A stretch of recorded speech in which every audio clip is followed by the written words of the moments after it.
Unaweza kuamuru foleni kupitia malaika. Malaika ongoza gari ziende haraka, hii foleni inanichelewesha.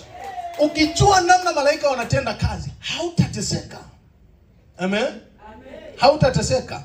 Ni hapa. Malaika wana nguvu nyingi kwa kuwa huwa wanatenda kazi kama mkono wa Mungu.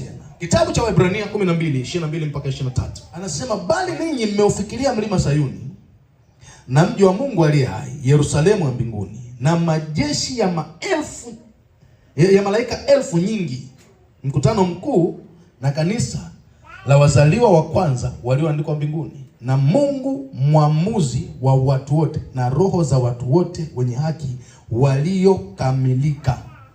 Manake malaika wana nguvu kwa sababu wanafanya kazi kama mkono wa Mungu. Kwa nini wanafanya kazi kama mkono wa Mungu? Wana ukamilifu ambao mwanadamu hana. Kinachomnyima mwanadamu ukamilifu ni dhambi. Bwana apewe sifa. Kinachomnyima mwanadamu ukamilifu ni dhambi. Amen. Dhambi ilipofanyika, utukufu wa Mungu uliondoka kwenye maisha ya mwanadamu. Lakini Yesu akija, akaja kuhuisha mwanadamu kwa damu yake, utukufu ukamrudia mwanadamu.